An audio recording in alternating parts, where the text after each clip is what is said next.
अभी भारत को लेकर बहुत सारी अलग अलग धाराओं के बीच झगड़ा चल रहा है। कोई एक दल है जो पूरे भारत को एक सूत्र में पिरोना चाह रहा है, एक दल है वो कह रहा है कि जाति जनगणना कराइए, अलग अलग पता लगना चाहिए कौन कितना है। आप कैसे देखते हैं इन झगड़ों को? राजनीतिक पहलू है सब, और चूँकि मैं ये कहता हूँ कि मैं आत्म तत्व की बात करता हूँ, परंतु फिर भी आप पूछ रहे हैं तो मेरे उन बुद्धिजीवियों से कुछ प्रश्न रहते हैं। चूँकि हम लोग साधक हैं, हमारी दृष्टि वसुधैव कुटुंबकम की है। किसकी है?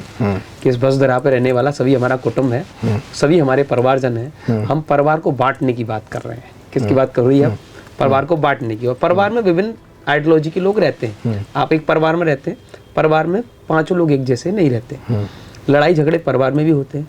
हम बंटवारा कर देते हैं, बंटवारे के कारण हम कमजोर हो जाते हैं। भारत में वही हुआ है, हम बंटवारा करते गए। पाकिस्तान अलग दे दिया हमने, अफगानिस्तान अलग हमसे पहले ही टूट चुका था। म्यांमार, भूटान और अन्य अन्य देश, Cambodia, Malaysia, Thailand, Iran, Iraq, Kazakhstan, Uzbekistan, almost हम लोग तो रूस तक थे।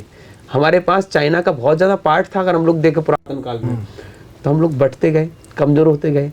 अगर हम इस देश को जाति जनगणना कराएंगे या जाति जनगणना नहीं कराएंगे, ये राजनीतिक विषय है, तो इसके विषय में मुझे ज़्यादा नॉलेज नहीं, तो इस विषय में ज़्यादा बोलता नहीं। परंतु मैं इतना जरूर कहूँगा कि आप जाति की जनगणना कराइए, परंतु आप जातियों में बटिए नहीं।